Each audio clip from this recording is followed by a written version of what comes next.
Bueno, buenas tardes. Aquí en la Argentina, 18:36 de la tarde. Bienvenidos y bienvenidas todos y todas. Gracias por acompañarnos. Estamos en la sala Cecilia Braslaski de Flaxo Argentina, en la ciudad de Buenos Aires, con todo lo que eso significa, empezando este ciclo de encuentros que pensamos desde el área de estudios políticos y sociales de Flaxo, como un espacio de encuentro, como un espacio de diálogo, y les voy a contar un poquito después cómo surge este nombre, aire, que es todo un síntoma que me parece que les va a gustar. Muchas gracias por acompañarnos y por tomarse el tiempo de estar con nosotros. Estamos muy contentos de encontrarnos aquí con Juan Pablo Lichmayer y con Juan Carlos Mercado, que son nuestros protagonistas del día de hoy. Eh, y bueno, les cuento un poquito cómo vamos a organizar el encuentro. Vamos a iniciar, yo voy a presentar a Juan Carlos y a Juan Pablo para quienes no lo conocen. Luego, la idea del encuentro es la de una entrevista. Vamos a estar unos 40 minutos escuchando las preguntas que Juan Pablo preparó para Juan Carlos. Antes les voy a presentar a ambos. Y luego vamos a abrir el espacio para que ustedes participen, pregunten. Les vamos a pedir que no hagan preguntas en el chat porque tenemos miedo de perderlas y lo que queremos es escucharlos. Así que cuando termina la entrevista entre Juan Pablo y Juan Carlos, pueden levantar la mano y hacer comentarios, preguntas, reflexiones. Este espacio se llama Aire, y quería contarles esto. Cuando Juan Pablo me dijo, ¿por qué no le ponemos al ciclo de charlas aire? Él pensaba un poco en esto, ¿no? En estar los dos juntos aquí en una sala, charlando con ustedes frente a un micrófono, la cuestión del aire, la comunicación. Pero cuando me lo contó, lo primero que yo pensé fue, sí, necesitamos aire, ¿no? Necesitamos aire para respirar, necesitamos tomar aire, son tiempos de respirar profundo. Por lo menos aquí en la Argentina estamos necesitando tomar aire, respirar, ¿sí? Tomarnos sobre todo tiempo. Son tiempos en los cuales podríamos decir el poder, interprete cada uno cómo entiende al poder. El poder nos quiere sin tiempo, sin aire, siguiendo las preguntas que nos hace el poder, que nos hacen las redes, que nos hace este tiempo vertiginoso que nos marca la agenda de los demás. Entonces dije, aire, ¿no? Tomarnos un rato, tomarnos un tiempo para respirar, para hablar de las cosas que nos resultan importantes, para poder dialogar, para poder encontrarnos, para que las ciencias sociales puedan eh, digamos, salir un poco y vincularse con la comunidad para que Flaxo Argentina pueda encontrarse, las distintas áreas y programas que forman Flaxo Argentina puedan encontrarse en un espacio en común para hablar de temas que nos interesan. En este caso vamos a charlar sobre las elecciones en Estados Unidos, Harris versus Trump, un tema que seguramente va a tener, sea cual sea el resultado, va a tener una influencia muy fuerte en nuestra vida cotidiana, aún estando en la Argentina. Y por eso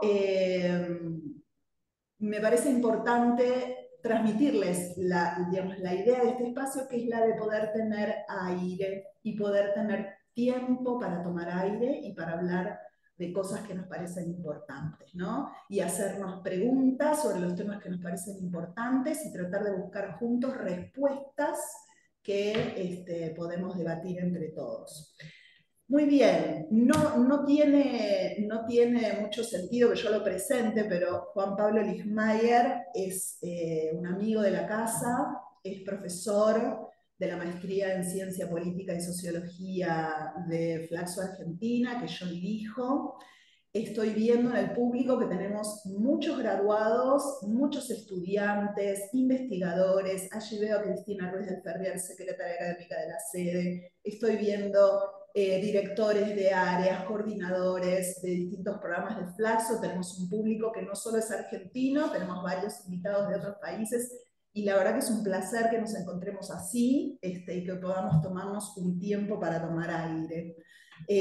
Bueno, Juan Pablo es profesor nuestro, es un colaborador de la maestría, es un amigo de la casa. Además, él es doctor en gobierno por la Universidad de Essex en Inglaterra, donde fue discípulo nada menos que de Ernesto Laclau.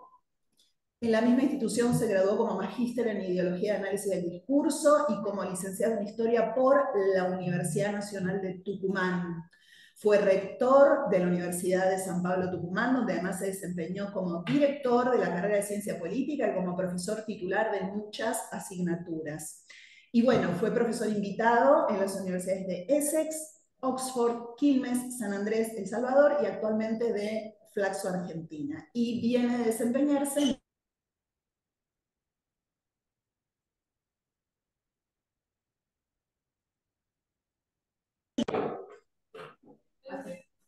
¿Se escucha? Ahora sí. Retomo. Muy bien, gracias. Y nos acompaña como entrevistado Juan Carlos Mercado, que es decano de la Facultad de Estudios Interdisciplinarios del City College de Nueva York, de la City University of New York. Es miembro de la facultad del programa de doctorado en Hispanic and Luso-Brazilian Literatures and Languages at the Graduate Center CUNY. Corregime mi pronunciación, Juan Carlos, en todo caso.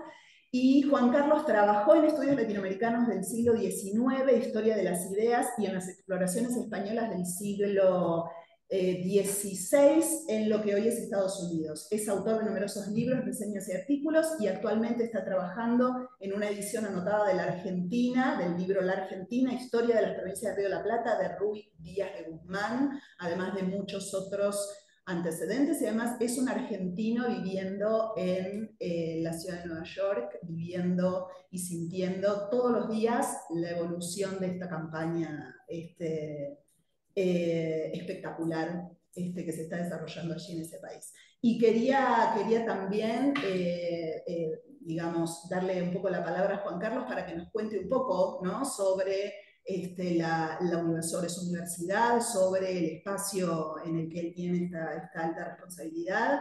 Así que, Juan Carlos, si querés comentarnos algunas cuestiones. Perfecto. Bueno, un gusto estar con todos ustedes allí. Para mí es un placer enorme poder compartir con gente de mi propio país. Y sobre todo agradecer a Juan Pablo, con quien nos conocemos de hace mucho tiempo. Compartimos algunas cosas en común que tienen que ver con el siglo XIX y argentino. Y también agradecerle a Paula, a Marcela, a Cristina por la organización de este evento, ¿no?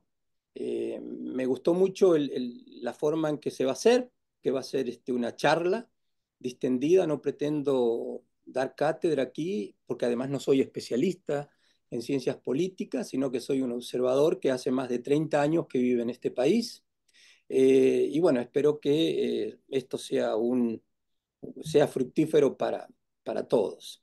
Eh, le dije a Juan Pablo que me interesaba sobremanera darles un pantallazo sobre nuestra universidad, porque a veces la gente se confunde, ¿no?, con NYU, CUNY y demás. Lo primero que voy a decir es que nuestra universidad es lo más parecido a una universidad latinoamericana.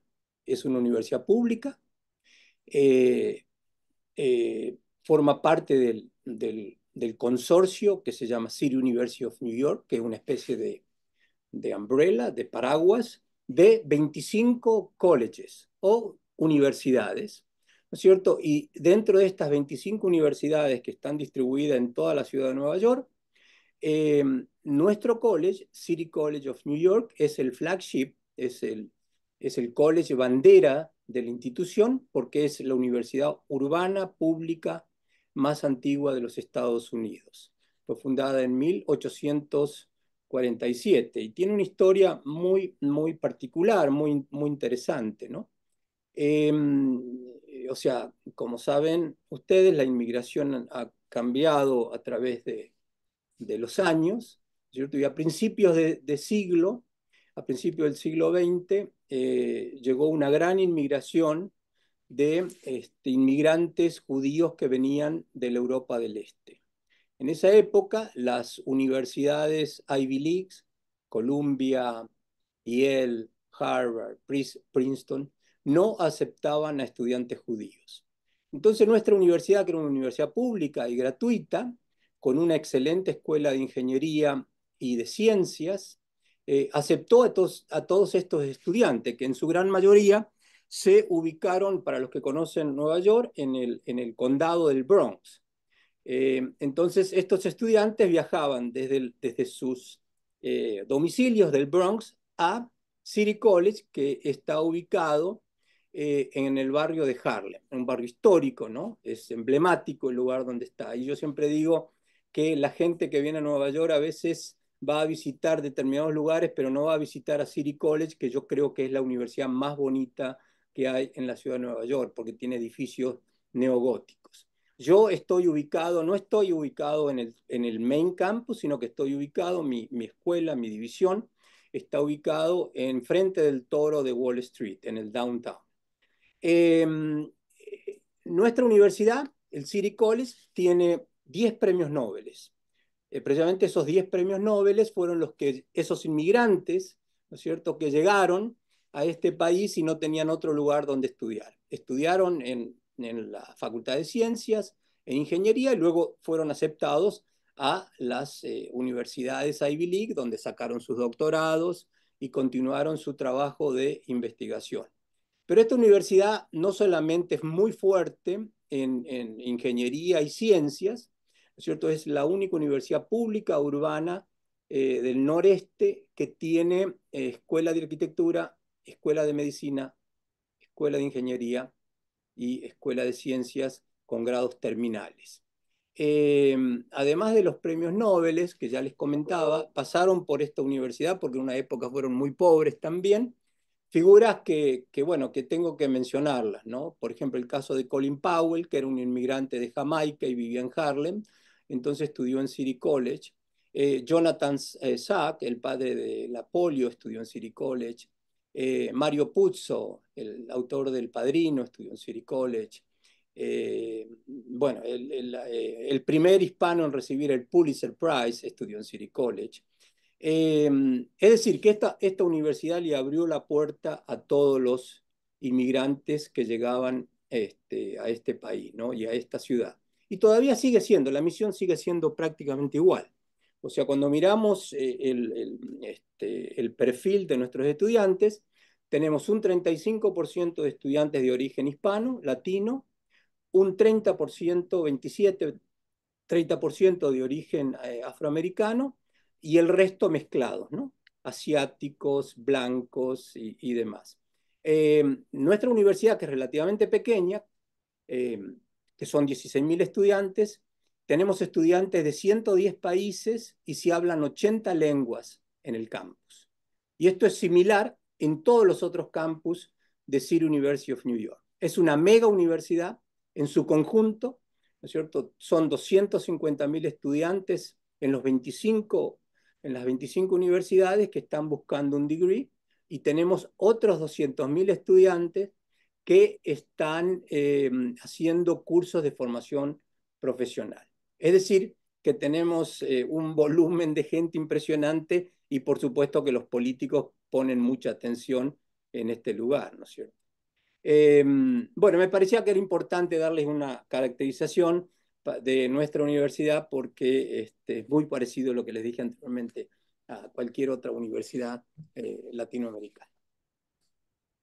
Gracias, Juan Carlos. Bueno, Juan Pablo, a ver, comenzamos con las preguntas. Bueno, sí, antes que nada, gracias Juan Carlos, gracias Paula, al equipo técnico y a quienes están presentes, a todos y todas las personas que están conectadas. Hace 11 meses prácticamente conversábamos Juan Carlos allá tomando un café en el puerto y parecía que la elección estadounidense estaba casi decidida, ¿no? A un año de producirse el evento al cual hoy estamos prácticamente en el umbral ya.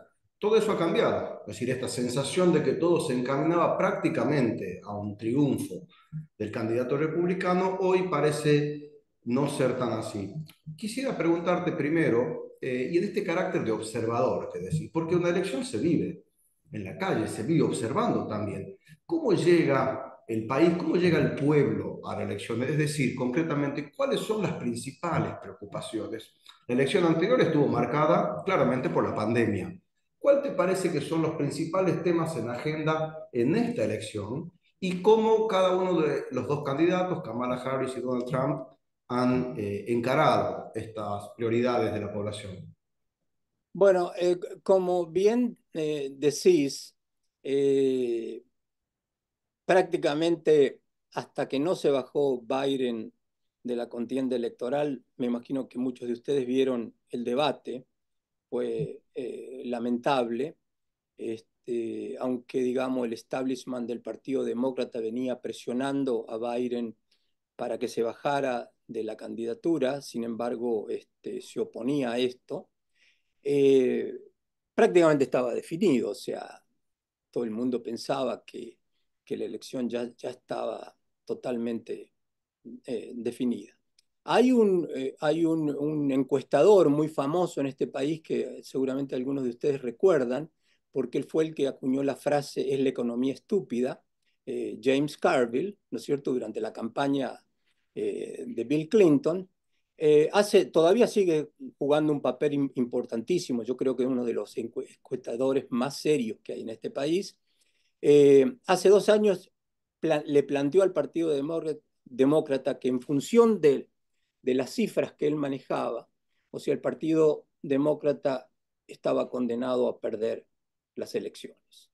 Es decir, que tardó 2 años para que esta cuestión se definiera y fue precisamente el debate lo que determinó en última instancia, ¿no es cierto? Y la presión de las figuras más importantes del Partido Demócrata que le plantearon al presidente que si él continuaba, ¿no es cierto?, en su posición de no bajarse de la candidatura, el Partido Demócrata eh, iba a tener una derrota catastrófica.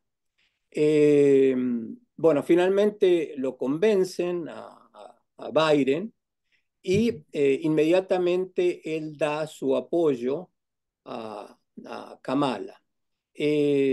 O sea, todo el mundo estaba a la expectativa, ¿no? Porque había 4 o 5 potenciales candidatos, lo cual iba a traer aparejado si realmente ellos se iban a presentar o iban a hacer iban a presentarse como candidatos, y iba a arrastrar 2 o 3 semanas, ¿no es cierto?, hasta llegar a la convención demócrata, donde se iba a elegir a un candidato, y lo cual los tiempos no daban, ¿no?, para, para el proceso electoral.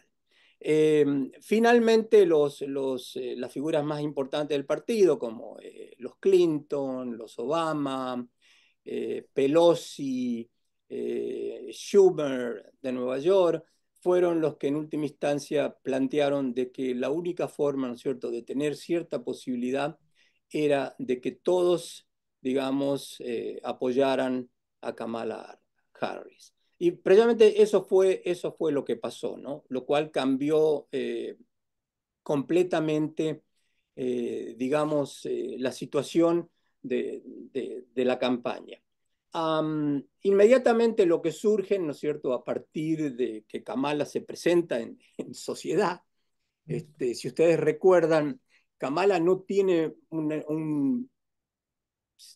prestigio dentro del gobierno norteamericano, porque yo creo que el partido, o en este caso el presidente, cometió un gravísimo error a comienzos de la campaña de nombrarla como zar de la inmigración.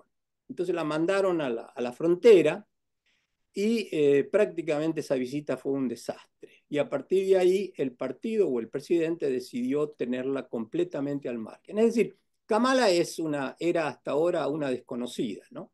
Incluso la han sobreprotegido, Yo creo que los manejadores, ¿no es cierto?, de la campaña electoral tenían miedo de lo que ella podría decir, que podía afectar, ¿no es cierto?, a los votantes, ¿no? En el sentido de que espantara en lugar de traer gente.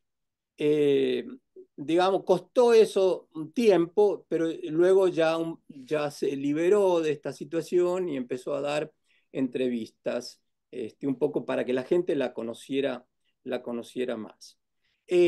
Hoy podríamos decir que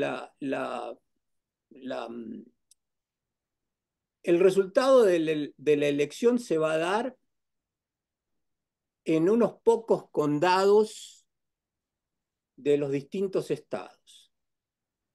Es decir, nosotros, como saben ustedes, aquí nosotros no elegimos directamente al presidente, lo hace el colegio electoral. Nosotros votamos el colegio electoral y el colegio electoral se compromete para elegir al candidato más votado en este caso.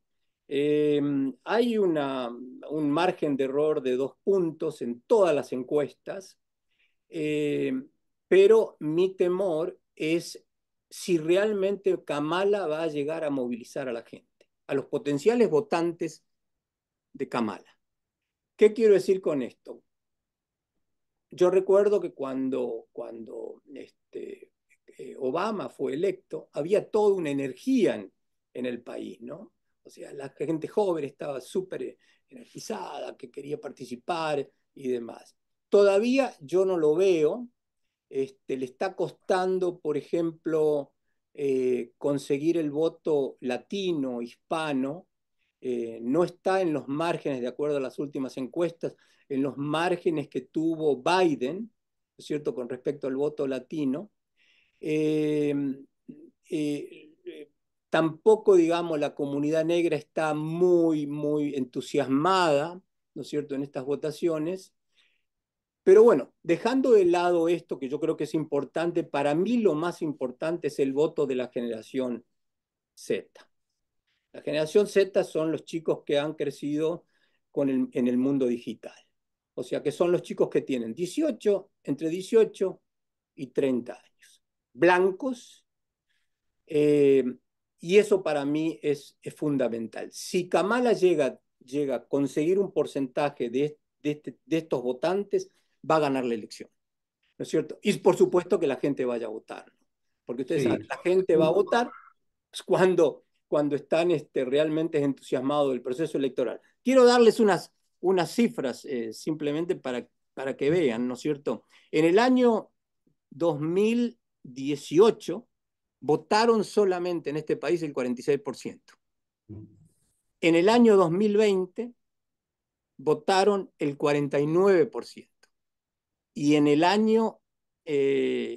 último año, en la última elección, votaron, que fue un salto increíble, el 66%. No creo que lleguemos a ese porcentaje en estas elecciones. Otro dato significativo: los votantes de Trump van a ir a votar. Claro.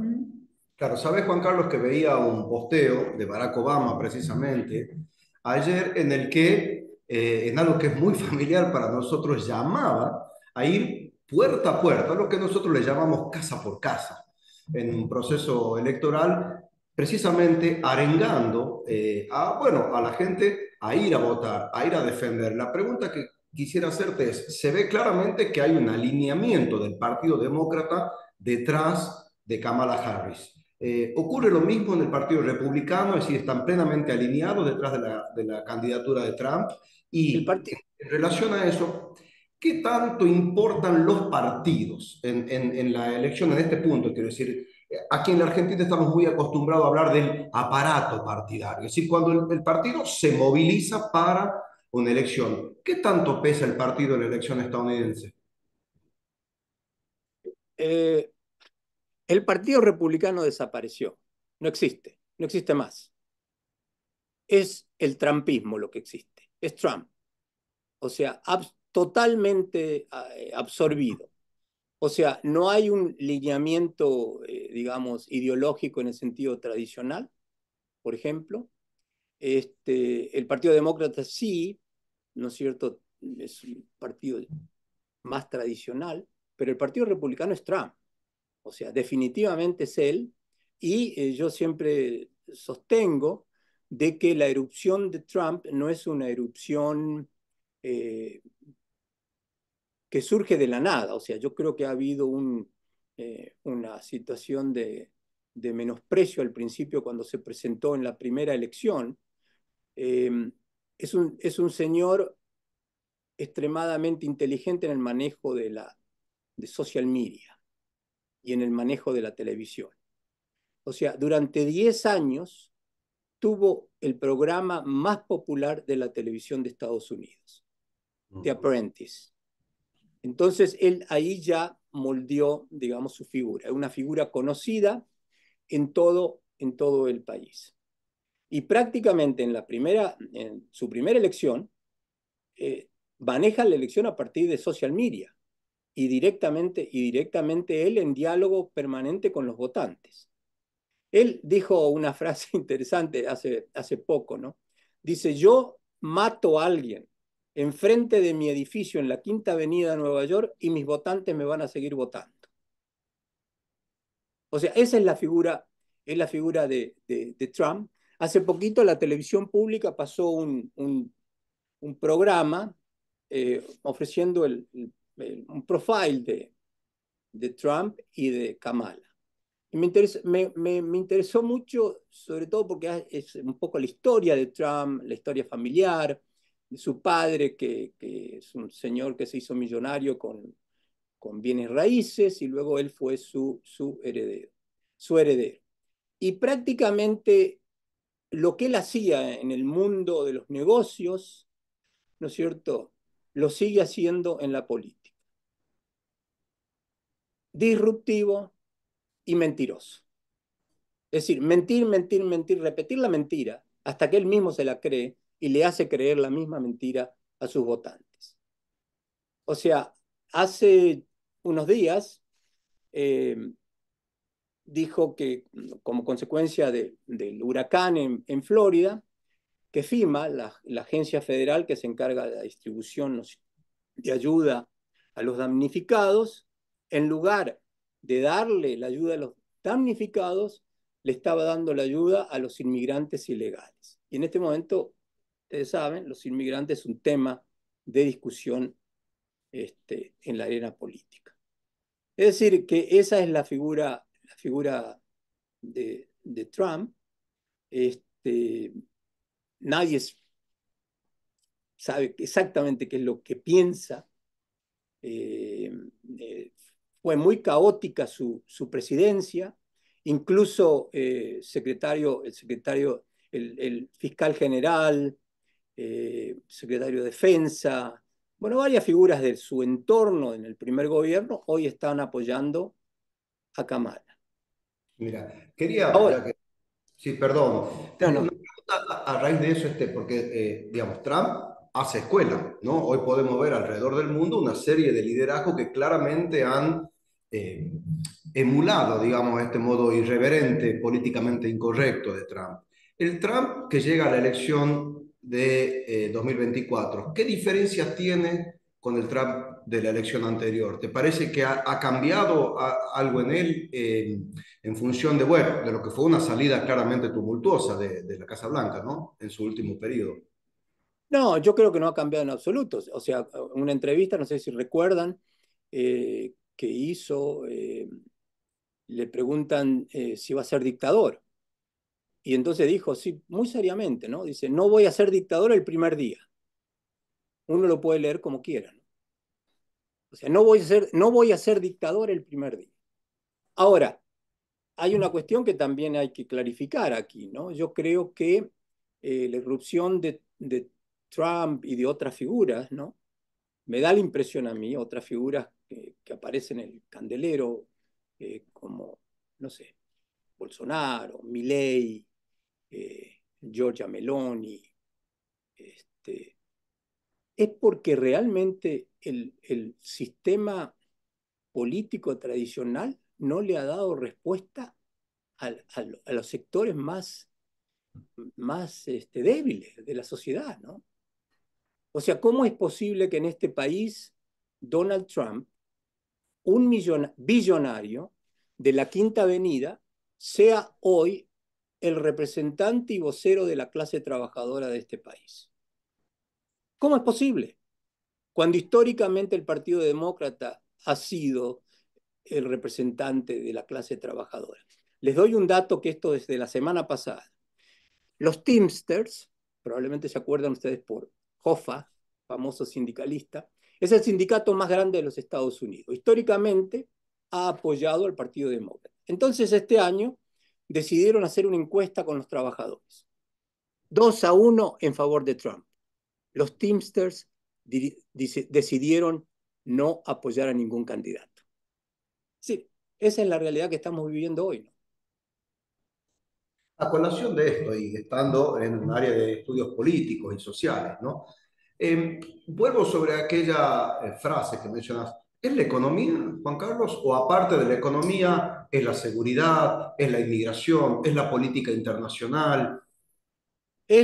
Yo creo que, bueno, hay algunos datos que a mí, no sé, a veces en Nueva York perdemos un poco de vista, ¿no? Lo que está sucediendo en todo el país. Yo siempre digo, Nueva York es un país dentro de otro país que se llama Estados Unidos. Eh, si miramos algunos datos oficiales, la inflación es del 2,4%. El desempleo es del 3,5%. Ahora, hay un desempleo, pero hay también un sector de la población que está empleada, pero que no le alcanza el dinero. Entonces, esos son los sectores probablemente, no probablemente, son los sectores de la generación Z que les mencionaba anteriormente. Son estos chicos jóvenes, ¿no es cierto?, que tienen buenos trabajos, pero no pueden vivir solos, no pueden alquilar un departamento para vivir. O sea, tengo el caso de mi hijo, ¿no? Que tiene 25 años, tiene un buen trabajo, y me dice, no, no, no, bueno, Nueva York es otra historia, ¿no? Pero, porque el tema de la vivienda es complicadísimo. Pero me dice, no, no puedo alquilar un estudio para vivir, tengo que vivir con 2 o 3 personas. Entonces hay esta visión eh, de estos chicos que muchos de ellos piensan que con Trump van a solucionar estos problemas. Pero además hoy hay otra cosa que es muy interesante. Esta es la generación digital, que es importantísima en cuanto en cuanto a los votos. ¿Quién está apoyando en este momento a Donald Trump? Del mundo de las tecnológicas. El hombre más rico del mundo, Elon Musk. Y todos estos chicos, no es que admiren a Trump, admiran a Elon Musk. Entonces, la pregunta es, ¿por qué si este tipo, ¿no es cierto?, que es uno de los exitosos emprendedores más importantes que hay, está apoyando a Trump? Esa es la lectura que hacen, ¿no? Y además hay otra realidad, que en este país las votaciones, por las cifras que les di, ¿no es cierto?, no generan mucha atracción. Muy Entonces, lamentable. cambiándote un poquito el eje y yendo quizás hacia afuera del país, Estados Unidos siempre está en los ojos del mundo. El mundo mira Claro. la elección estadounidense. La pregunta es, ¿mira Estados Unidos al mundo a la hora de elegir? Es decir, ¿cuánto importa la agenda internacional, bastante intensa, por cierto, en este momento, en la elección estadounidense? Y si ambos candidatos, Harris y Trump, candidato y candidata, cómo encaran la cuestión de la política internacional estadounidense, porque muchas veces se dice, independientemente de quién gane, hay una línea de política exterior estadounidense. ¿Te parece que es así? Es decir, que ambos terminarían respetando un tipo de línea más o menos parecida, o que puede haber cambios importantes en la política exterior, y cuánto están influyendo en este momento los aspectos de política exterior internacional en la elección. La política exterior en este país interesa en la costa este y en la costa oeste. en la América profunda no interesa absolutamente nada. Lo que le interesa en la América profunda es cómo van a pagar la renta, cómo van a pagar las hipotecas, cómo van a pagar el crédito que tienen por el coche y demás. Ahora un poquito más porque hay mayor información en la prensa acerca de lo que está pasando en Medio Oriente, ¿no? Pero en realidad, digamos, eh, no veo personalmente que sea un gran eje del debate. Pero definitivamente, o sea, hay algunas líneas, ¿no? Que si ustedes quieren, yo se las puedo leer, tomé alguna nota para compartirlas con ustedes, que seguramente la saben. Por ejemplo, Kamala Harris en política exterior se basa en el compromiso de restaurar el liderazgo estadounidense en la escena mundial. Ha colaborado de forma cercana con líderes internacionales para reforzar las alianzas, especialmente con la OTAN y con la región Indo-Pacífica, donde ha mostrado una postura contra las prácticas económicas y las amenazas a la seguridad nacional de China. Harris también daría prioridad a la defensa de la democracia como demuestra su apoyo a Ucrania frente a la agresión de Rusia y se compromete a seguir trabajando con socios mundiales para abordar problemas acuciantes como el cambio climático y la competencia tecnológica, especialmente en los ámbitos como la inteligencia artificial y los semiconductores. Donald Trump, aquí sí que se pueden ver las diferencias, ¿no? Ha señalado que busca la paz mediante la fuerza, mediante la reconstrucción del ejército y el fortalecimiento de alianzas con otros países. Planea invertir en tecnologías militares avanzadas, como el escudo de defensa antimisiles Domo de Hierro de Israel, y apoyar un mayor salario para los militares. Por otra parte, busca contrarrestar el impacto económico de China y afirma que buscará la paz en Medio Oriente y en el Indo-Pacífico, mientras se reconstruye la influencia estadounidense a nivel global. Además, apoya modernizar la defensa, restaurar el estatus de Estados Unidos en el escenario mundial y demás. Pero voy a ser aquí muy objetivo, que es una realidad. Durante la presidencia de Trump no hubo nuevas guerras. Y eso es una realidad. No hubo nuevas guerras. Hizo algunos esfuerzos, ¿no es cierto?, de entrevistarse con gente que era en el ámbito mundial casi impresentable. Lo hizo. Aunque no ha utilizado, o sea, yo me preguntaba, ¿no? ¿Cómo no ha utilizado este tema, ¿no? En la campaña? Definitivamente porque el tema internacional no interesa demasiado al votante. Pero esa es realmente una realidad, ¿no? Y sabes que al escuchar, te digo, ¿no? Hay una frase de la política argentina, esto de que toda política es política internacional. La sensación es que lo que importa es más cómo eso se trabaja hacia adentro, por ejemplo, en un discurso orientado al complejo industrial militar, que a lo que pueda tener realmente de impacto en el ámbito internacional. Ahora, volviendo precisamente sobre ese punto, mencionabas la figura de Elon Musk, que también claramente su amistad con Trump, digamos, se ha hecho extensiva a su amistad con otros líderes mundiales de un perfil parecido. Un empresario, como señalabas, un hombre venido del desarrollo de las industrias tecnológicas. ¿Cuál es la mirada del establishment más tradicional? Quizás no venido de la tecnología, sino de las tradicionales áreas de la producción y de la industria. ¿Te parece que hay alguna preferencia sobre alguno de los dos candidatos en el establishment económico-financiero? Sí, yo creo que sí, o sea, el establishment tradicional apoya y ha apoyado históricamente al partido demócrata, ¿no? Es decir, que son estos jóvenes emprendedores que de un día a otro se han hecho billonarios, son los que realmente están apoyando a Trump. Y no por una cuestión ideológica, por una cuestión económica, ¿no? por su posición, por la posición de Trump con respecto, ¿no es cierto?, a los aranceles y con respecto a la liberación de impuestos, ¿no?, de eliminar impuestos. Además, hay un hecho que es interesante, porque yo he escuchado a algunos compatriotas de establecer ciertas similitudes con Milei. Eh, yo particularmente pienso que hay una diferencia abismal, sobre todo en el aspecto económico. O sea, Trump es proteccionista. O sea, ya le dijo a la John Deere, los fabricantes de, de- de tractores, que si se iban a México, ¿no es cierto?, les iba a meter un impuesto de 200%. Es decir, yo creo que si gana Trump, México va a tener serios problemas, ¿no?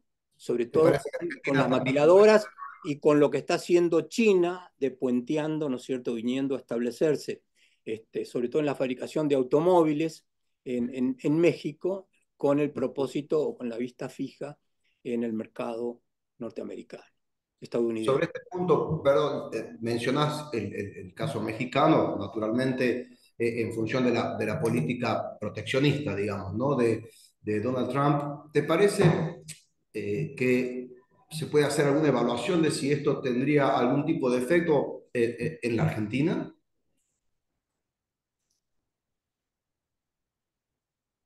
Muy buena pregunta. A veces Y sabes digo, para que le respondamos A veces, a nosotros. veces Sí, pienso que nosotros, conversando. a veces pienso que en contra de lo que sucede con México, no tan cerca de Estados Unidos y tan lejos de Dios, ¿no? Este, nosotros estamos tan lejos y a veces pienso que la mirada de Estados Unidos sobre América Latina y el caso de Argentina va a responder a hechos concretos, ¿no es cierto?, sobre la política internacional de China en el Cono Sur. Pero mientras tanto no haya ningún tipo de desafío, eh, no soy demasiado eh, optimista, ¿no? Tengo una pregunta que es casi, Ojalá me equivoque, ojalá me equivoque. una pregunta que es casi inevitable. Digo, ¿está preparado Estados Unidos para tener una presidenta mujer? Yo creo que sí. Esto es totalmente subjetivo, ¿no? O sea, aquí no hay. Pero yo creo que sí. No, además no sería solamente una presidenta mujer. Es una presidenta afroamericana, afroasiática. Este, recuerden que la mamá es de la India, su papá era de Jamaica. Es decir, incluso Trump jugó. Ustedes saben muy bien que Trump juega con estas cosas, ¿no? De una forma muy revulsiva, muy misógena. Eh, ¿Se acuerdan con Obama, ¿no? Sobre su partida de nacimiento, si había nacido en el país eh, Mm. o había nacido en África? Y bueno, y lo mismo lo volvió a utilizar este, en unas declaraciones que hizo y luego surgió también en el debate, cuando dijo que recién ahora se identifica como afroamericana cuando antes, cuando jamás se había identificado como afroamericana, lo cual no es verdad, ¿no?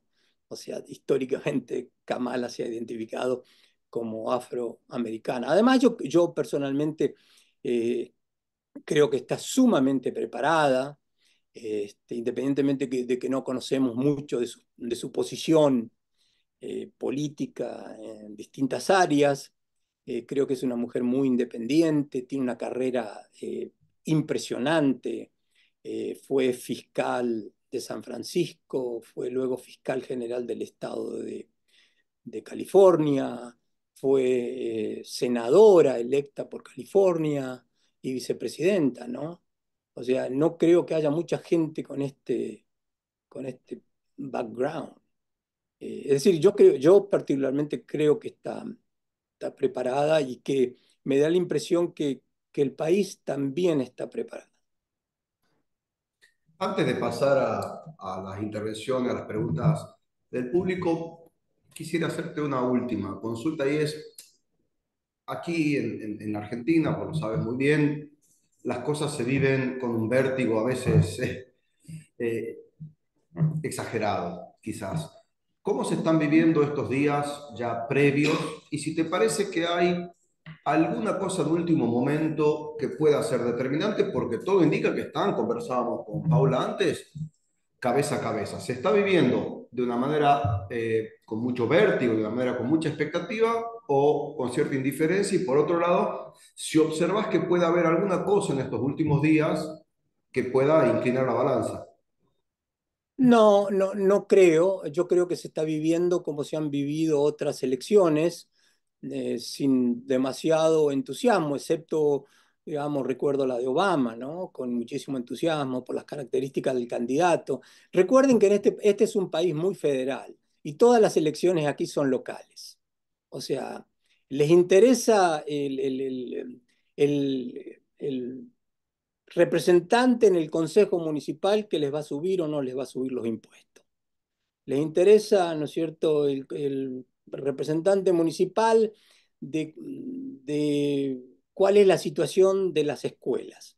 Ustedes saben muy bien que aquí cada pueblo, cada ciudad tiene su propia policía, tiene sus propias escuelas, tiene sus propios bomberos, tiene su propia política de taxes y todo eso, digamos, eh, hace de que a veces las elecciones locales sean más importantes que las elecciones generales, porque es lo que afecta al bolsillo directo del votante. Me quedé pensando en lo que habías dicho de que el Partido Republicano ha desaparecido. ¿El Partido Demócrata va a tener que desaparecer para ser competitivo?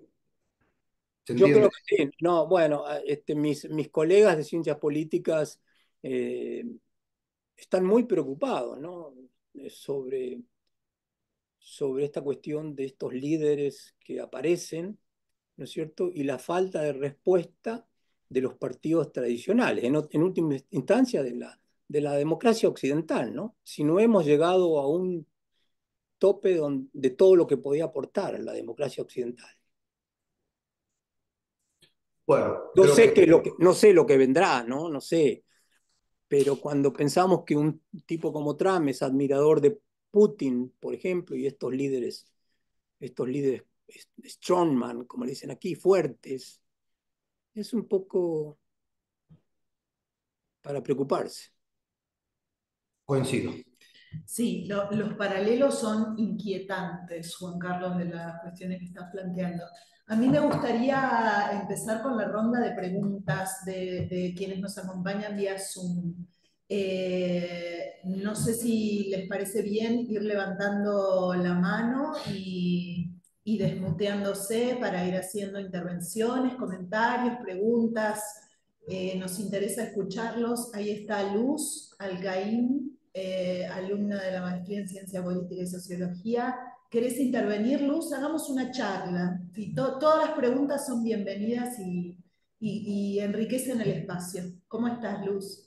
¿Cómo les va? Buenas tardes.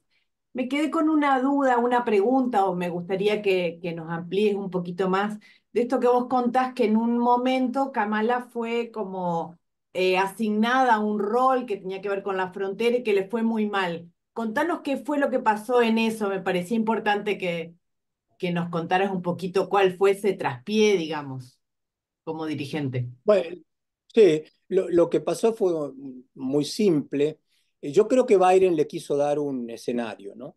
Entonces la política de inmigración es extremadamente importante en este país y sobre todo en los estados fronterizos. Eh, la envían a la frontera y con un grupo de periodistas y los periodistas le comienzan a hacer preguntas, ¿no es cierto?, sobre lo que ella piensa en cuestiones de política de inmigración. Y prácticamente sus respuestas están totalmente desfasadas, no tienen absolutamente nada que ver con la realidad que estaba pasando en ese momento. Y bueno, la prensa la sacrificó, ¿no? Entonces, digamos, eso fue lo que pasó, un desconocimiento total de la cuestión inmigratoria. lo cual no creo que haya, me tengo que corregir, no sé si ha sido un desconocimiento total, porque ella viene de un estado que también es fronterizo, ¿no? De California, y fue fiscal general del estado, o sea que es un tema que ella seguramente lo manejaba. Pero bueno, saben muy bien que todo está relacionado a la social media, ¿no es cierto? Y ni siquiera, ya social media, ni siquiera televisión. Ya la gente aquí en este país no mira más televisión, prácticamente. O sea, los que miran televisión aquí, yo le comentaba a un amigo, el otro día un amigo español, le digo, mira, fíjate en las noticias, ¿no es cierto?, de la noche. Le digo, ¿quién mira televisión? Y entonces me dicen, no sé, dice, un poquito más específico. La publicidad que hay en las noticias de la noche es para los señores y señoras mayores. Es publicidad de remedio. Es decir, en este país que es el mundo de la publicidad, ¿no es cierto?, donde se inventa la publicidad, o sea, lo que sucede en la televisión es eso. Es decir, que los que miran televisión son la gente mayor. En otras palabras, los jubilados, ¿no? La gente joven no mira televisión, se acabó. Y bueno, este es otro tema también que será momento de discusión. ¿Quién sabe si la televisión tal cual la conocemos hoy no va a desaparecer? Yo le pregunto a mi hijo, bueno, ¿cómo te informás? Le digo, no te veo leer el diario, ¿no? A mí me encanta leer el diario, tocarlo y demás. Entonces me dice, yo sigo 3 o 4 escritores, periodistas que a mí me interesan en su forma de pensar y los sigo a través de Twitter. Esos es los canales de información que tiene la gente joven. Y creo que está bien informado. Pero bueno, eso es otro mundo, ¿no? El tema de la publicidad. Sí, perdón, el dueño de Twitter es Elon Musk. Es Elon Musk, sí. Tenemos allí una mano levantada de Luis Alberto Quevedo. ¿Cómo le va? Hola, ¿cómo Quevedo, ¿cómo están? estás? Exdirector de Flaxo Argentina, miembro del equipo de Comunicación y Cultura. Hola Beto, ¿Cómo gracias por venir. están? Hola, Beto. Buenas noches a todas y todos. Gracias, Paula, gracias, Juan Pablo, por este evento y gracias, Juan, por tu exposición. No, yo quería volver, Juan, sobre una cuestión que la planteaste, que si no te escuché más, vos decías que el interés del ciudadano, de la ciudadana norteamericana por la cuestión internacional es bajo. Entonces yo pensaba que hoy Estados Unidos, el mundo, tiene una serie de encrucijadas muy grandes.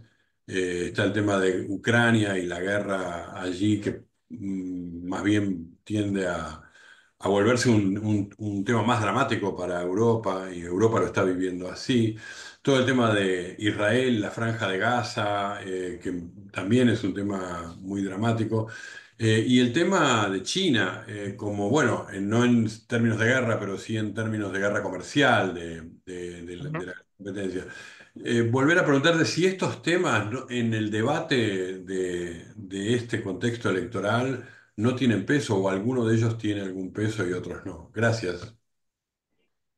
Sí, yo sigo pensando de que estos debates se dan más que nada en nuestro ámbito, ¿no?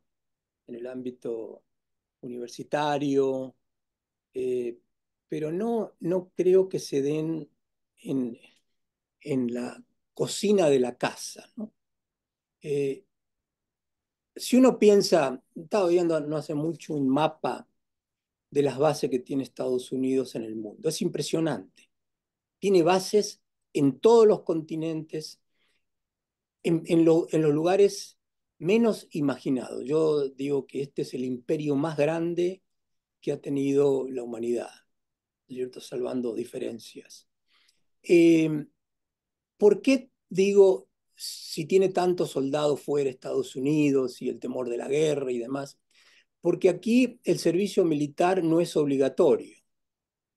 Entonces no entra a la cocina de la casa el tema, ¿cierto? Cuando mandan a su hijo a una guerra es cuando la gente se comienza a preocupar. Y si no, pensemos en lo que ocurría en la época de la guerra de Vietnam, ¿no es cierto?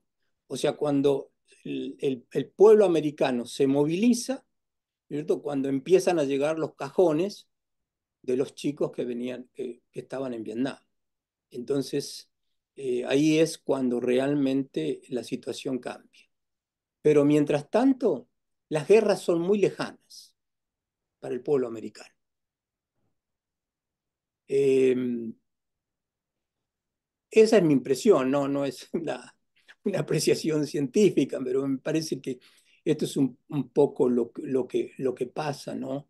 Yo tengo un lugar en Pensilvania, en el campo, en pleno campo, ¿no? Está a apenas 75 millas de, de la ciudad de Nueva York.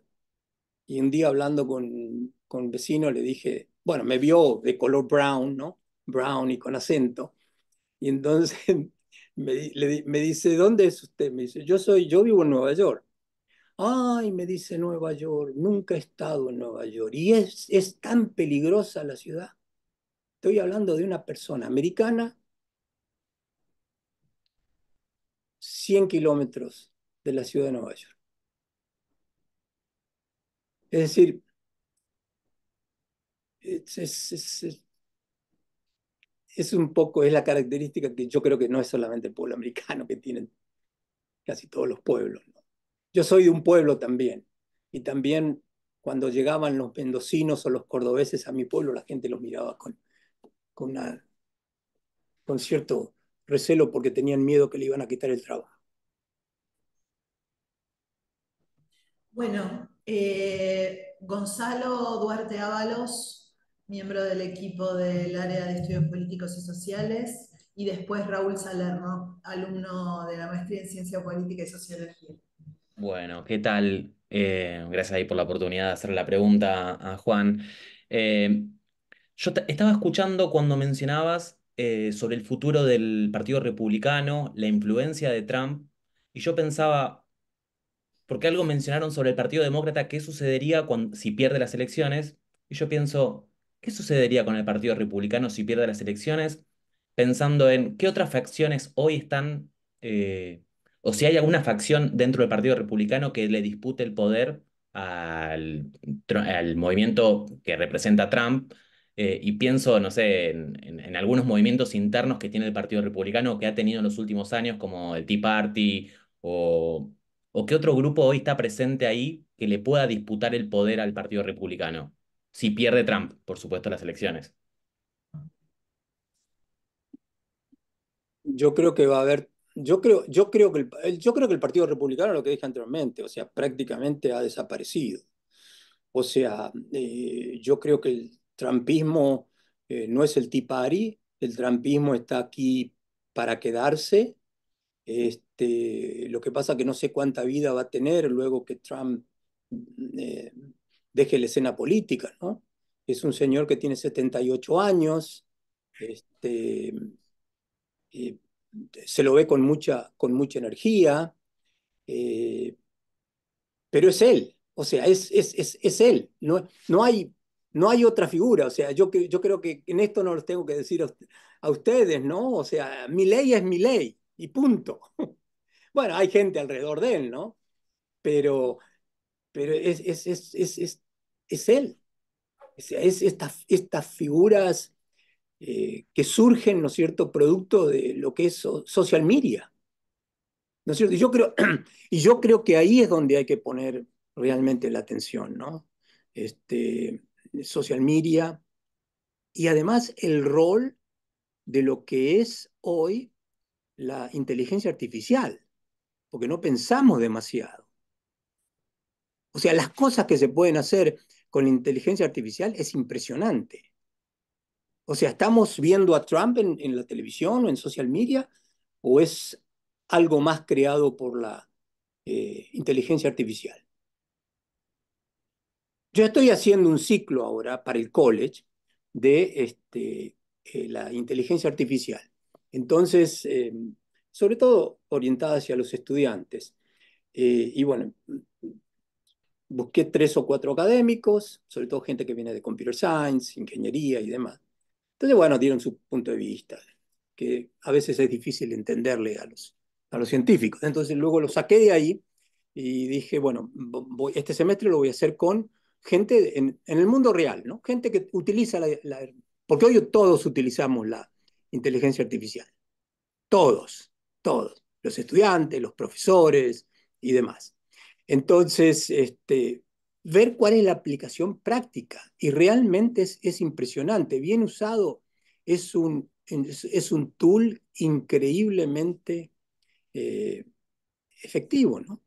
Entonces, no sabemos lo que se está haciendo en este momento en las elecciones con la inteligencia artificial. Muy bien. Da un poco de miedo. Les cuento algo, esto es anecdótico porque yo no soy un experto en inteligencia artificial, pero hay un programa, ahora hay varias compañías que tienen la inteligencia artificial. Entonces, puse yo, yo escribí mi tesis sobre Echeverría, ¿no? Y puse una parte de cuando Echeverría pasa 5 años en París, ¿no? Puse toda esa parte en, en, en, en, en este programa. Lo pongo el programa y me pregunta el programa si quiero hacer un podcast. Entonces le digo que sí y hace el podcast y es impresionante. O sea, yo no lo podría haber hecho. Es decir, estas son las cosas que nosotros desde las superficies sabemos o entendemos, pero no sabemos lo que hay debajo, ¿no es cierto? Y tengo una seria preocupación de los resultados en las elecciones, ¿no? Con toda esta tecnología que está, digamos, en manos de todo el mundo. Creo que me fui por las ramas con respecto a la pregunta que me habías hecho.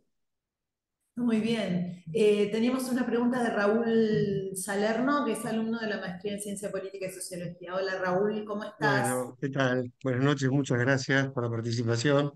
Muy interesante la charla. Bueno, yo quiero comentar una cosa muy específica.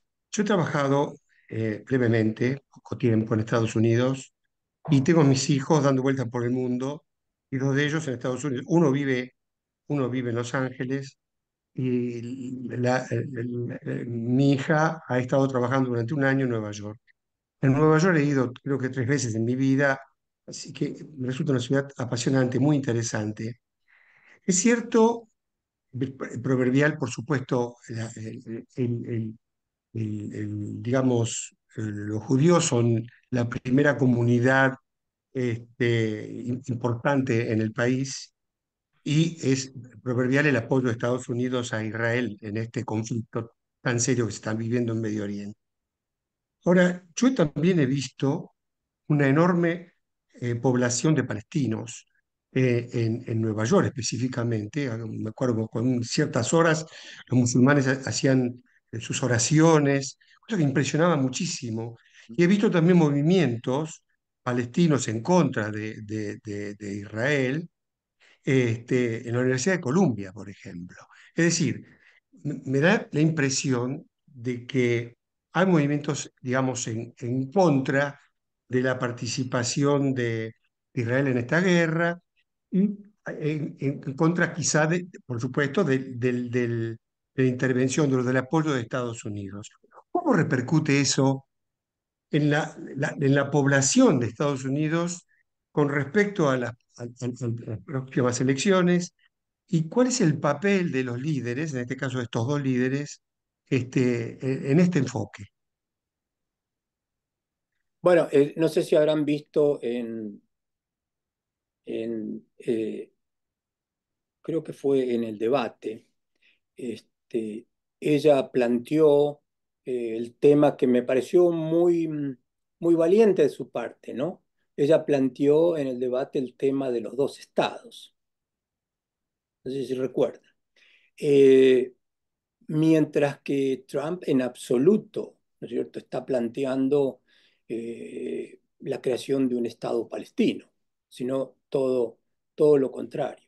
Esto también es parte de una información que viene del New York Times de esta semana. Tuvo una cena aquí en Nueva York con un grupo de líderes judíos que apoyan al Partido Republicano. Y entonces, otra vez, de acuerdo al New York Times, que es una fuente fiable, estaba extremadamente enojado con los líderes judíos porque no le están brindando el apoyo necesario, ¿no es cierto?, cuando él realmente le está dando un apoyo sin condicionamientos al Estado de Israel. Recordemos que Trump es amigo personal de Netanyahu. Se conocen de hace muchos años y demás, ¿no? Es decir, este es un tema muy, sobre todo para nosotros en el mundo universitario, es un tema muy complicado, porque tú mencionaste lo de Columbia, la ocupación en Columbia, también la ocupación se dio en City College, que estamos a 8 cuadras de Columbia, ¿no? Entonces, en realidad, digamos, no eran estudiantes o eran muy pocos estudiantes, sino que la gran mayoría no eran estudiantes, ¿no? Y eh, fue muy violento porque trataron de entrar y entraron, de hecho, al edificio de la administración y el, el rector tuvo que llamar las universidades tienen su propia policía, ¿no? Peace Police, Police es o sea que no tienen armas, simplemente mantener el orden. Entonces tuvo que llamar a la policía de la ciudad de Nueva York y fue muy criticado. Y ustedes recordarán que este hecho o estos hechos lamentables le costaron la presidencia, ¿no es cierto?, la rectoría a 3 mujeres y una de ellas afroamericana, ¿no es cierto?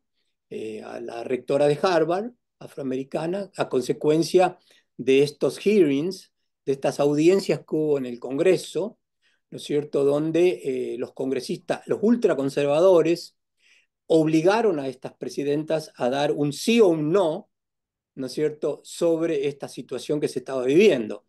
Yo creo que estuvieron muy mal asesoradas las rectoras porque trataron de intelectualizar este tema y bueno, y realmente no dieron las respuestas adecuadas. Y a raíz de eso, digamos, tuvieron que renunciar. Ustedes saben que aquí los rectores eh, no son nombramientos políticos, sino que son nombramientos a través de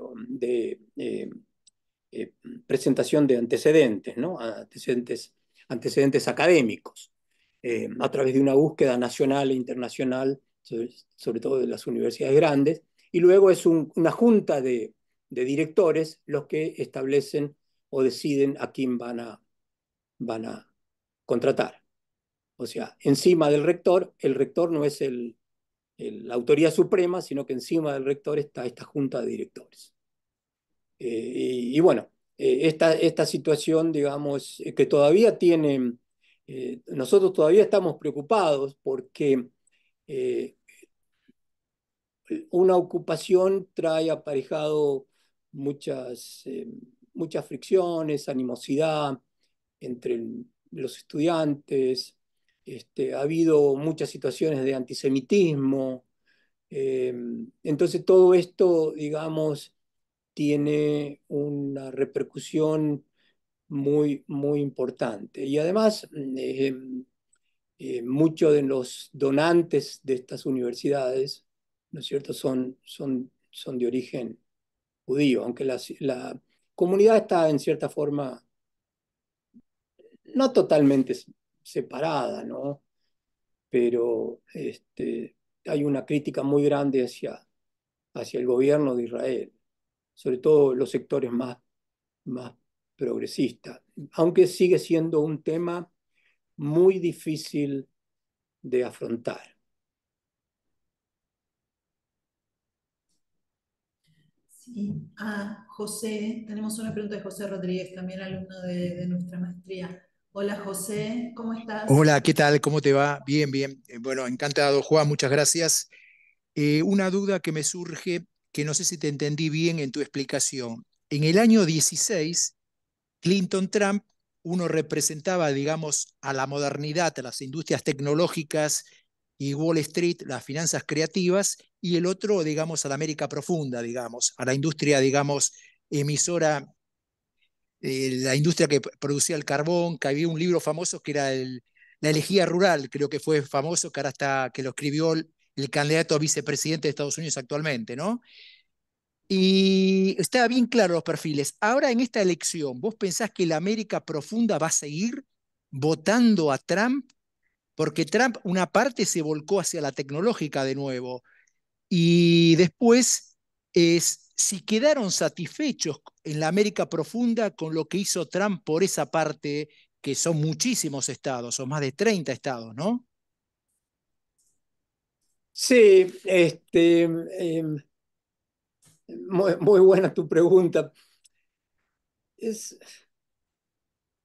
El fenómeno Trump es muy difícil de intelectualizarlo, de explicarlo, decir, es Trump, ¿no? O sea, lo que dije anteriormente, o sea, no hay, las políticas en última instancia, lo que él dijo anteriormente y yo lo señalé, o sea, mato a alguien en la Quinta Avenida y mis votantes me van a seguir votando. Es una explicación bastante simplista, pero es real, o sea, la gente no piensa, los votantes de Trump en su gran mayoría, no quiero decir todo, en su gran mayoría les interesa lo mínimo digamos, de las propuestas de Trump, ¿no? Sí, hay una realidad. Por ejemplo, durante la época de Trump, no hay ninguna duda, o sea, la situación económica del país estaba relativamente bien. Aunque ahora la situación económica del país, por los datos que les di, está relativamente bien. O sea, no hubo un descalabro financiero durante la época de Trump. Y esta es una pregunta que uno a veces se hace, ¿no? ¿Hasta qué punto la economía de Estados Unidos, eh, digamos, si no funciona independientemente del señor o la señora que se aloja en la Casa Blanca, si no está condicionada por los grandes financistas, los grandes grupos empresariales, los grandes inversores, los grandes fabricantes de armas, ¿no es cierto?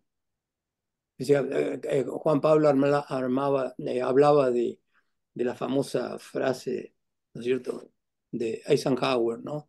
El complejo militar industrial. Eh, si no son esos sectores realmente los que en última instancia son los que determinan y mueven la economía del país, ¿no? Evidentemente el presidente tiene un papel muy importante. Yo siempre, esto es una de las cosas, ojalá no me equivoque en esto, ¿no? En estos más de 30 años que llevo en este país, nunca vi que este país se fuera, ¿no es cierto?, hacia los extremos, ¿no? Siempre se ha manejado dentro del centro izquierda, si lo tenemos que definir en términos ideológicos, centro izquierda, centro derecha, ¿no? En política nacional, no estoy hablando en política internacional, ya todos sabemos de la forma que opera Estados Unidos en política internacional. Entonces, digamos, eh, si el presidente de la Reserva Federal no tiene a veces más influencia que el mismo presidente, ¿no? Cuando baja o sube el interés, que repercute indefectiblemente en los países deudores, como el caso de Argentina.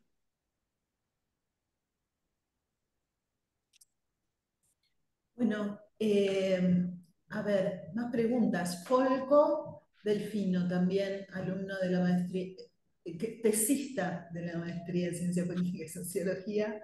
Hola Folco, ¿cómo estás? Bueno, buenas noches. Antes que nada, gracias por el espacio. Quería hacer una pregunta, o más bien pedirte si podías profundizar. Varias veces mencionaste esto de la importancia de las redes sociales y de los nuevos medios de comunicación, y te quería pedir si podías profundizar un poco eso, por qué esa importancia. Pienso en que no sé si es que Trump u otros dirigentes de esta especie de nuevo derecha o de extrema derecha, como se la llama a veces, tienen estrategias comunicacionales que se adaptan mejor a estos nuevos medios sociodigitales, o quizás es que sus mensajes o sus discursos se adaptan mejor a esos medios. No sé, quería preguntarte cuál era tu opinión y por qué le habías dado tanta importancia en diferentes respuestas a eso. Bueno, estamos viviendo, o sea, está bueno estar vivo, ¿no? En este momento histórico. Sobre todo los más viejos, donde crecimos desde la máquina de escribir, ¿no es cierto? Y las proyecciones de filminas al teléfono, donde tenemos todo en el teléfono. Entonces, vuelvo a lo que dije anteriormente sobre la generación X. Es como un poco como la famosa, los baby boomers, ¿no? O sea, los que nacieron entre los 50 y 70, ¿no? Pero esta generación es mucho más numerosa que la anterior. Entonces, esta es la generación que ha crecido con todo lo digital, con lo que tiene que ver con social media, ¿no? Y con el avance, ¿no es cierto?, de lo que pasó en los últimos 10 años. Imaginemos lo que va a ser con los chicos que nacen hoy y lo que va cuando vayan a la universidad y tengan 18, 20, 22 años, ¿no? Va a ser completamente diferente. Entonces, toda esta generación se alimenta de las noticias que vienen a través de Instagram, a través de Twitter, a través de Facebook es para nosotros, los más viejos. Y bueno, LinkedIn para la parte más comercial. O sea, hoy se consiguen trabajos a través de LinkedIn. Pero todos los canales de información de esta generación es a través de estas redes. Entonces, digamos, cuando vemos quiénes son los que manejan a las grandes compañías de publicidad y de marketing, yo estaba viendo un estudio que se hizo hace muy poco, no pasan de 30 años, no pasan de 30 años. Mi hijo trabaja en publicidad y marketing, es una empresa, una compañía multinacional. Le digo, ¿cuántos años tiene tu jefe o jefa? 28 años. O sea, estos chicos están a cargo de todo lo que tiene que ver las redes comunicacionales. Y esto se duplica y triplica, ¿no es cierto?, en distintas partes y en las distintas profesiones. Hay un cambio realmente enorme en todas las esferas. Y en la que me toca a mí, que es el ámbito universitario, y sobre todo los que venimos de las humanidades y las ciencias sociales, si no nos ponemos al día, vamos a quedar fuera del ámbito de las grandes discusiones. Es decir, que este es un momento para reinventarse. ¿Y por qué digo todo esto? Porque tiene que ver con lo que es todo el mundo digital. O sea, hoy se están creando nuevas carreras y están desapareciendo otros trabajos, ¿no? Pero se están creando nuevas carreras. Eso Trump lo ha visto muy bien y no sé cuál es el equipo que él tiene, se desconoce, no es público, pero definitivamente tiene un equipo extraordinario para mantener latente la figura de él, ¿no? O sea, es realmente remarcable, porque uno piensa, ¿cómo es posible, ¿no?, que es el país más poderoso de la Tierra, 350 millones de habitantes, tengamos un candidato como este, que es un esperpento, si uno lo mira desde afuera. O sea, es realmente da miedo. da miedo. Y creo que si gana él, la situación internacional bueno, va sin duda a darle espacio a todos estos mesías, ¿no? Del mundo. Y tener el respaldo del presidente de Estados Unidos no es poca cosa. Juan Carlos, con respecto a esto último que decías, aquí en la Argentina hay como una suerte de pensamiento mágico en gran parte de la dirigencia, ¿no? Y que te quería preguntar cuál era tu opinión. La idea aquí, por lo menos para el gobierno de Javier Milei, es que si gana Trump, Trump va a lograr una reducción sustancial de la deuda argentina, ¿no?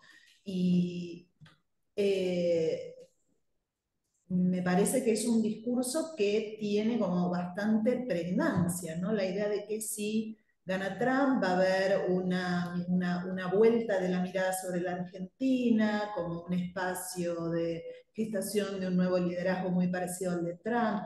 ¿Cuál es tu opinión en este sentido, no?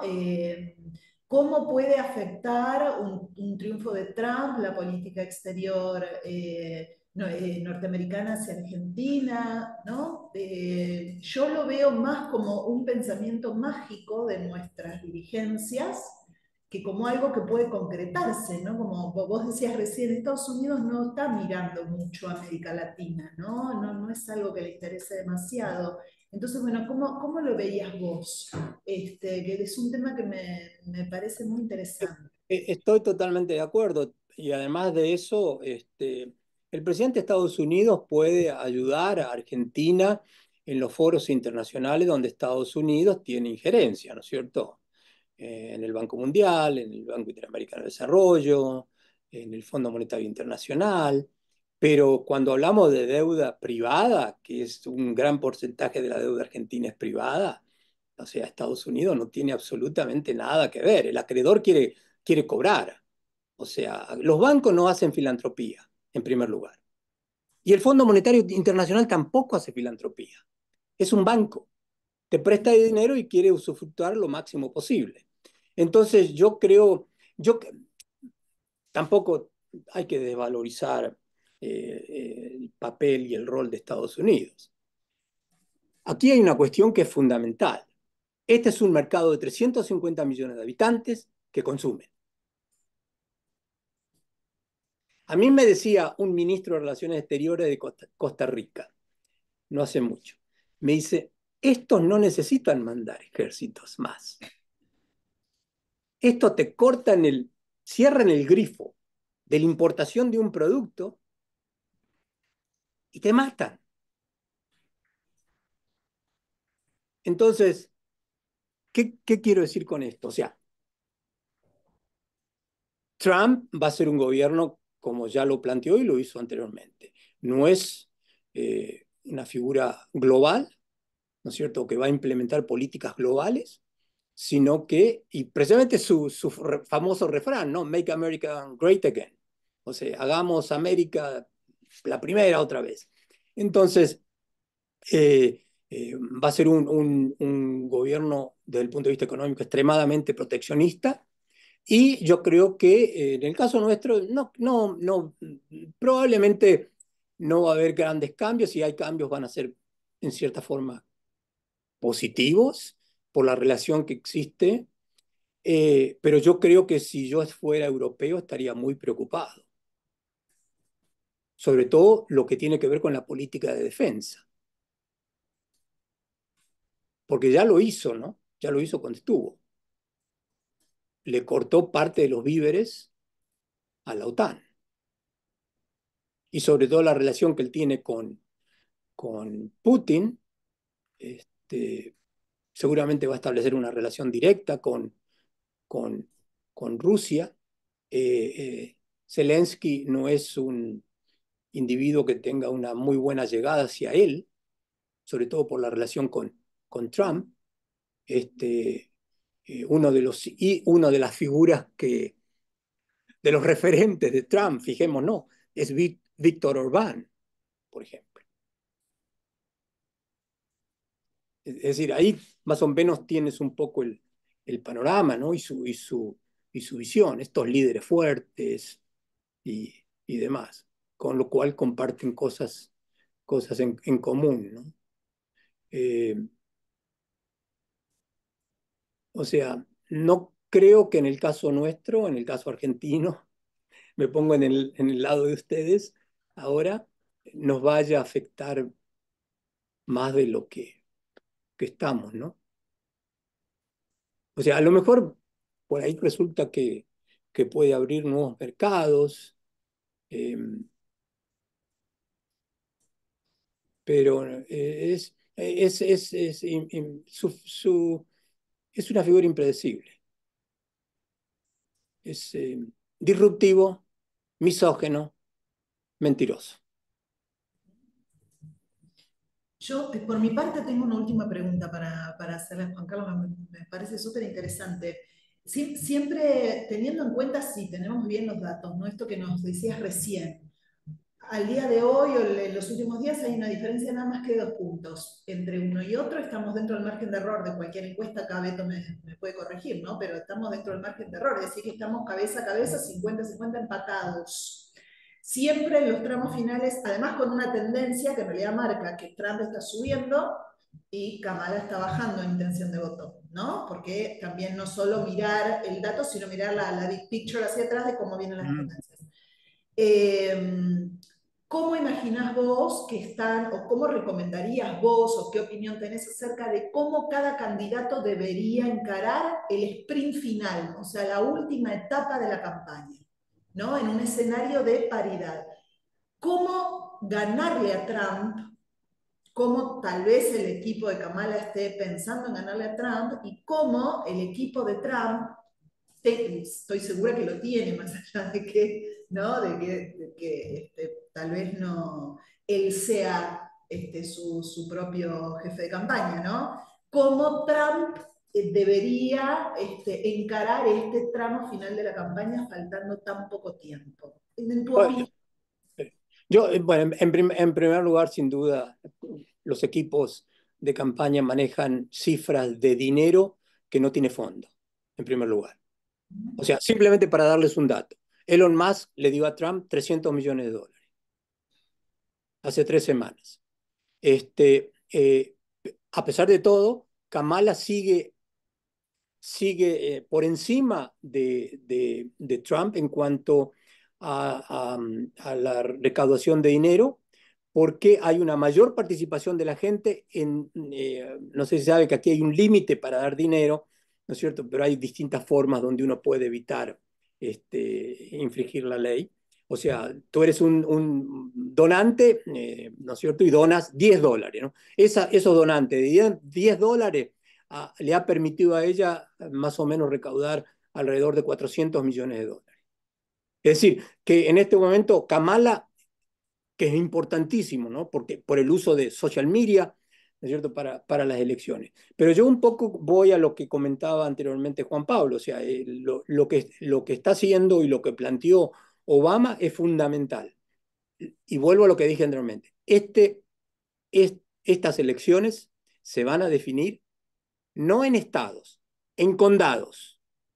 En condados, sí, realmente estas encuestas que nosotros estamos viendo en este momento son reales, ¿no? Eso por un lado, la campaña casa por casa y movilizar sobre todo a los afroamericanos que vayan a votar.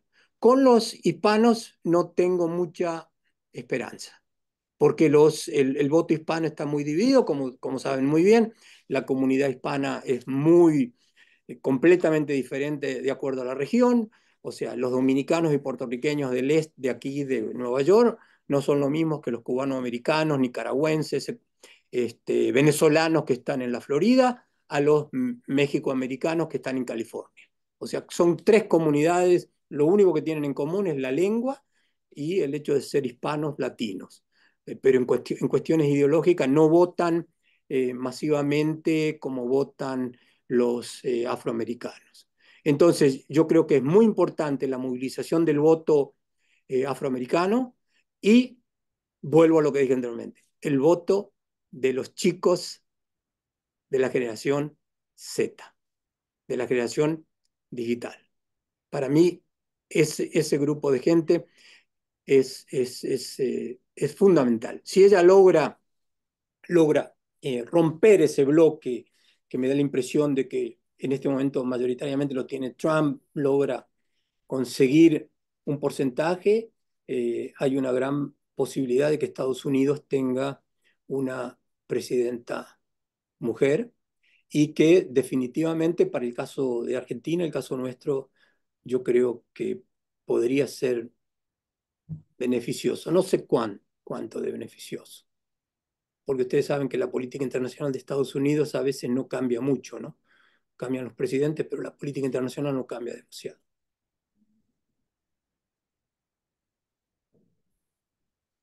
Bueno, la verdad creo que hemos sido testigos, hemos participado de un extraordinario intercambio.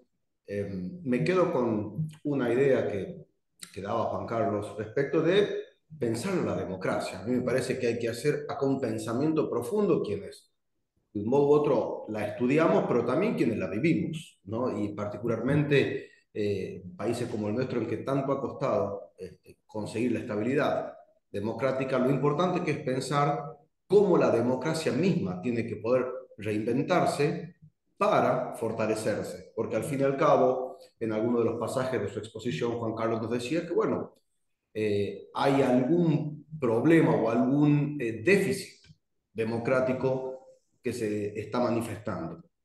Por otro lado, bueno, creo que algunos datos así también más técnicos, lo que es la nueva generación, las nuevas formas de sociabilidad y cuáles son un poco las prioridades. Yo celebrar que AIRE, este ciclo que hoy empezamos, lo haga de una manera tan exitosa, tan, bueno, que entusiasma, me parece. Saludar, agradecerte, Juan Carlos, por permitirnos este diálogo, a todos los participantes, las alumnas y alumnos, investigadores, investigadoras, al querido Beto Quevedo también, que se ha sumado, por este momento que, bueno, haciendo, digamos, honor al nombre AIRE, nos permite un respiro para poder pensar. Bueno, muchas gracias a todos por estar. Siendo más de las 8 de la noche aquí en la Argentina, los despedimos, los dejamos descansar y nos vemos el 31 de octubre con una entrevista y con la presencia aquí en Flaxo Argentina de Diego Golombek, también entrevistado por Juan Pablo, así que vamos a tener otra jornada súper interesante. Un abrazo, Juan Carlos. Me encanta que sigas hablando de nosotros, estando allí hace tanto tiempo cuando hablas, ¿no? De nosotros. Me encanta eso. Muchas gracias. Un honor tenerte con nosotros. Y bueno, y buenas noches para todos y los esperamos el 31 de octubre. Nos vemos en el mismo link.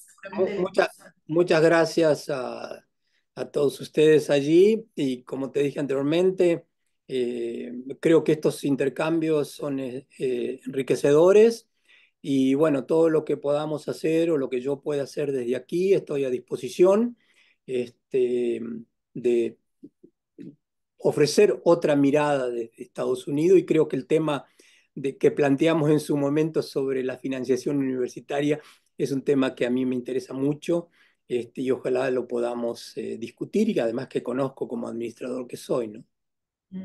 Va a ser un placer, Juan Carlos, y queda en agenda porque precisamente en la Argentina, te contábamos al principio de la charla con Juan Pablo, estamos viviendo una situación súper especial, muy delicada y muy novedosa por el conflicto universitario, el tema de financiamiento, etcétera. Así que lo ponemos en agenda, por supuesto, y va a ser un placer encontrarnos de vuelta con vos. Muchas gracias a todos, que tengan buenas noches. Gracias acá a Juana que nos han acompañado sacándonos fotos. Ustedes no las vieron, pero nos han sacado fotos de todos lados. Así que muchas gracias y que tengan buenas noches. Esperamos con la reunión con Diego González. Gracias. Buenas noches. Adiós. Gracias. Gracias.